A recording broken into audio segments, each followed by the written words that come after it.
Jaya Radha Madhava Punya Bihari.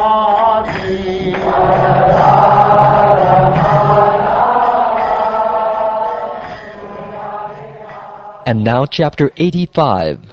Lord Krishna instructs Vasudeva and retrieves Devaki's sons.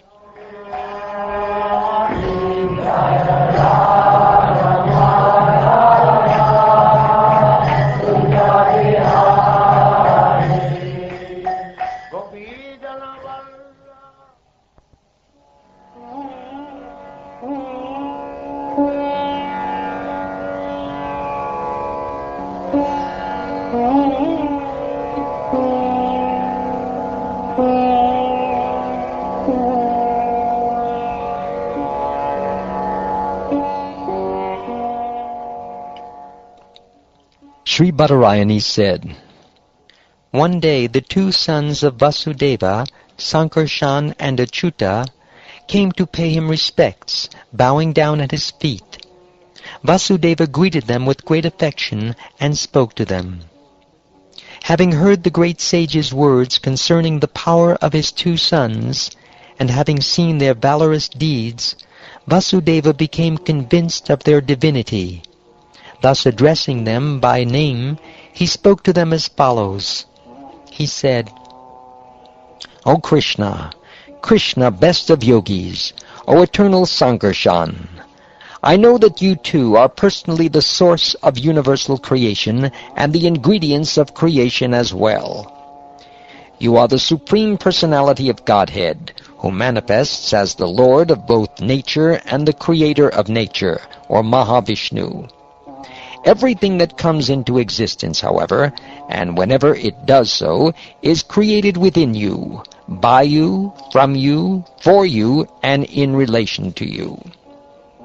O Transcendental Lord, from yourself you created this entire variegated universe, and then you entered within it in your personal form as the Supersoul. In this way, O unborn Supreme Soul, as the life force and consciousness of everyone, you maintain the creation. Whatever potencies the life air and other elements of universal creation exhibit are actually all personal energies of the Supreme Lord, for both life and matter are subordinate to Him, and dependent on Him, and also different from one another. Thus everything active in the material world is set into motion by the Supreme Lord. The glow of the moon, the brilliance of fire, the radiance of the sun, the twinkling of the stars, the flash of lightning, the permanence of mountains, and the aroma and sustaining power of the earth, all these are actually you. My Lord, you are water, and also its taste, and its capacities to quench thirst and sustain life. You exhibit your potencies through the manifestations of the air as bodily warmth, vitality, mental power, physical strength, endeavor, and movement. You are the directions and their accommodating capacity, the all-pervading ether, and the elemental sound residing within it. You are the primeval unmanifested form of sound, the first syllable Om, and audible speech, by which sound, as words, acquires particular references. You are the power of the senses to reveal their objects, the senses presiding demigods, and the sanction these demigods give for sensory activity. You are the capacity of the intelligence for decision-making, and the living being's ability to remember things accurately. You are false ego in the mode of ignorance, which is the source of the physical elements. False ego in the mode of passion, which is the source of the bodily senses.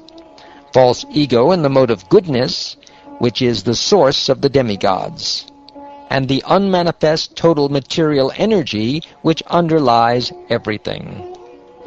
You are the one indestructible entity among all the destructible things of this world, like the underlying substance that is seen to remain unchanged while the things made from it undergo transformations. The modes of material nature, namely goodness, passion, and ignorance, together with all their functions, become directly manifest within you, the supreme absolute truth, by the arrangement of your Yoga Maya. Thus, these created entities, transformations of material nature, do not exist except when material nature manifests them within you, at which time you also manifest within them. But aside from such periods of creation, you stand alone as the transcendental reality. They are truly ignorant who, while imprisoned within the ceaseless flow of this world's material qualities, fail to know you, the supreme soul of all that be, as their ultimate sublime destination. Because of their ignorance, the entanglement of material work forces such souls to wander in the cycle of birth and death. By good fortune, a soul may obtain a healthy human life, an opportunity rarely achieved. But if he is nonetheless deluded about what is best for him, O Lord, your illusory Maya will cause him to waste his entire life. You keep this whole world bound up by the ropes of affection, and thus when people consider their material bodies, they think, this is me, and when they consider their progeny and other relations, they think, these are mine. You are not our sons, but the very lords of both material nature and its creator, Mahavishnu. As you yourself have told us, you have descended to rid the earth of the rulers who are a heavy burden upon her. Therefore, O friend of the distressed, I now approach your lotus feet for shelter, the same lotus feet that dispel all fear of worldly existence for those who have surrendered to them. Enough. Enough with hankering for sense enjoyment, which makes me identify with this mortal body and think of you, the Supreme, as my child. Indeed, while still in the maternity room, you told us that you, the unborn Lord, had already been born several times as our son in previous ages.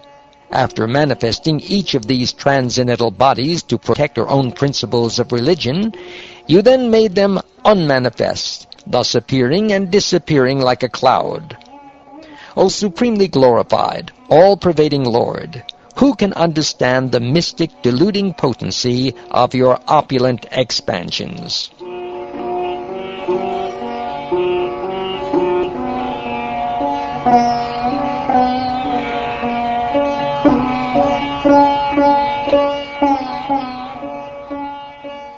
Having heard his father's words, the Supreme Lord, leader of the Sattvatas, replied in a gentle voice as he bowed his head in humility and smiled. He said, My dear father, I consider your statements appropriate, since you have explained the various categories of existence by referring to us, your sons. Not only I, but also you, along with my respected brother and these residents of Dwarka, should all be considered in this same philosophical light, O best of the Yadus. Indeed, we should include all that exists, both moving and non-moving. The Supreme Spirit, Paramatma, is indeed one. He is self-luminous and eternal, transcendental, and devoid of material qualities. But through the agency of the very modes he has created, the one supreme truth manifests as many among the expansions of those modes. The elements of ether, air, fire, water, and earth become visible, invisible, minute, or extensive as they manifest in various objects. Similarly, the Paramatma, though one, appears to become many.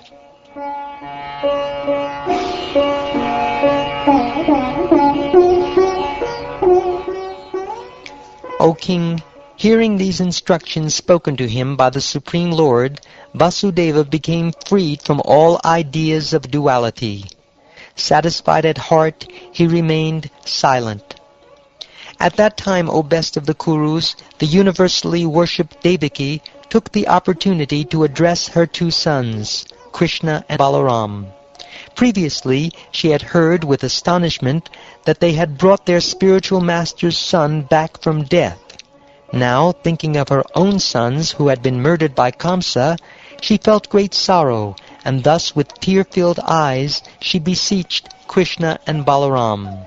She said, O Ram, Ram, immeasurable Supreme Soul, O Krishna, Lord of all masters of yoga, I know that you are the ultimate rulers of all universal creators, the primeval personalities of Godhead.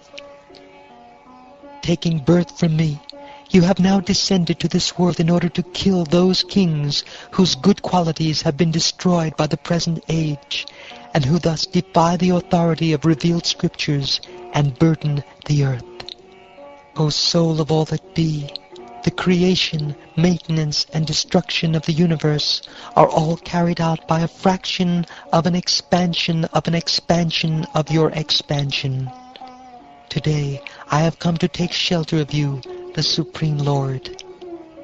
It is said that when your spiritual master ordered you to retrieve his long-dead son, you brought him back from the forefathers' abode as a token of remuneration for your Guru's mercy.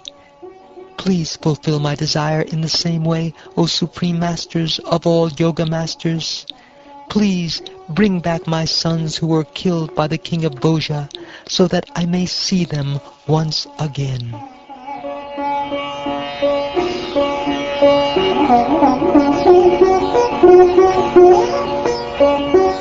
Thus entreated by their mother, O Bharat, Balaram and Krishna employed their mystic Yogamaya potency and entered the region of Sutala.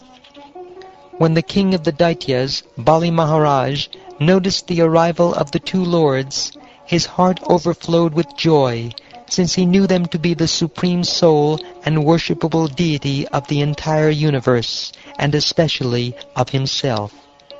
He immediately stood up and then bowed down to offer respects, along with his entire entourage. Bali took pleasure in offering them elevated seats. After they sat down, he washed the feet of the two supreme personalities. Then he took that water, which purifies the whole world even up to Lord Brahma, and poured it upon himself and his followers. He worshipped them with all the riches at his disposal, priceless clothing, ornaments, fragrant sandalwood paste, betel nut, lamps, sumptuous food, and so on. Thus he offered them all his family's wealth, and also his own self. Taking hold of the Lord's lotus feet again and again, Bali, the conqueror of Indra's army, spoke from his heart, which was melting out of his intense love. O King, as tears of ecstasy filled his eyes, and the hair on his limbs stood on end, he began to speak with faltering words. King Bali said, Obeisances to the unlimited Lord, Ananta, the greatest of all beings, and obeisances to Lord Krishna, the creator of the universe, who appears as the impersonal Absolute and the Supersoul, in order to disseminate the principles of Sankhya and Yoga. Seeing you, lords, is a rare achievement for most living beings, but even persons like us, situated in the modes of passion and ignorance, can easily see you when you reveal yourself by your own sweet will. Many who had been constantly absorbed in enmity toward you ultimately became attracted to you, who are the direct embodiment of transcendental goodness, and whose divine form comprises the revealed scriptures. These reformed enemies include Daityas, Danavas, Gandharvas, Siddhas, Vidyadharas, Charanas, Yakshas, Rakshasas, Pishachas, Bhutas, Pramatas, and Nayakas, and also ourselves and many others like us. Some of us have become attracted to you because of exceptional hatred, while others have become attracted because of their mood of devotion based on lust. But the demigods and others, infatuated by material goodness, feel no such attraction for you. What to speak of ourselves, O Lord of all perfect yogis?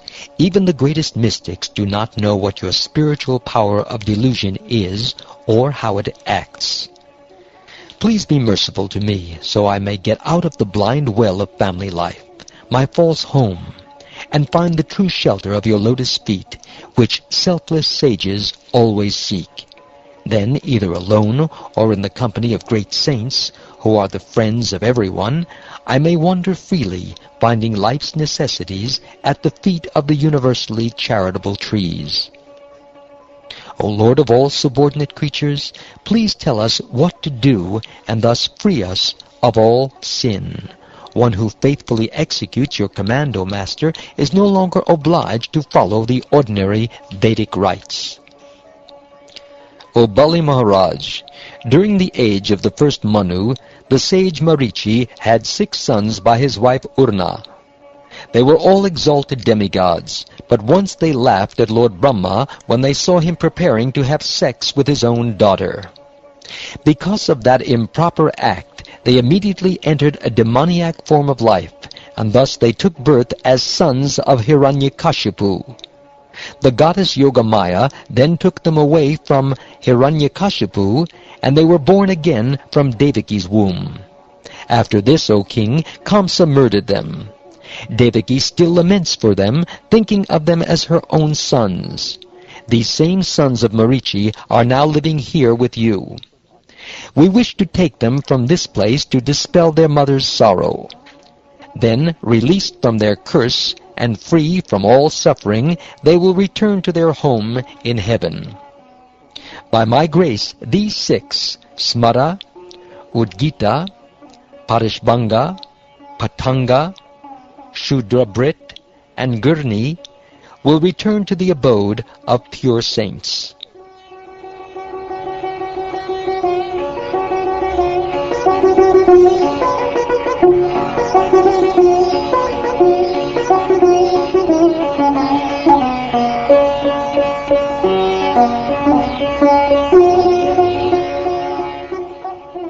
After saying this, Lord Krishna and Lord Balaram, having been duly worshipped by Bali Maharaj, took the 6 sons and returned to Dwarka, where they presented them to their mother.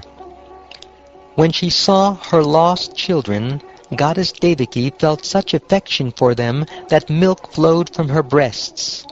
She embraced them and took them onto her lap, smelling their heads again and again. Lovingly, she let her sons drink from her breast, which became wet with milk just by their touch. She was entranced by the same illusory energy of Lord Vishnu that initiates the creation of the universe.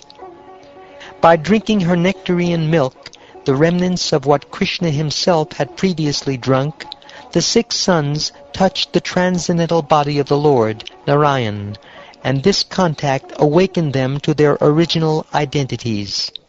They bowed down to Govinda, Devaki, their father, and Balaram, and then, as everyone looked on, they left for the abode of the demigods. Seeing her sons return from death and then depart again, saintly Devaki was struck with wonder, O king. She concluded that this was all simply an illusion created by Krishna. Sri Krishna, the Supreme Soul, the Lord of unlimited valor, performed countless pastimes, just as amazing as this one, O descendant of Bharat. Sri Suta Goswami said, "This pastime enacted by Lord Murari, whose fame is eternal, totally destroys the sins of the universe and serves as the transcendental ornament for his devotees' ears.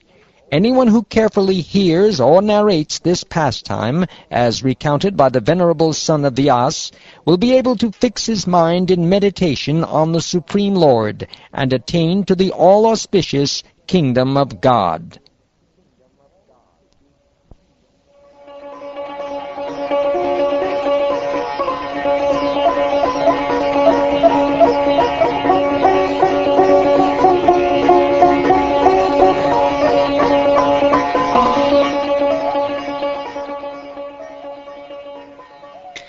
Thus ends the 85th chapter of the 10th canto of the Srimad Bhagavatam, entitled Lord Krishna Instructs Vasudeva and Retrieves Devaki's Sons.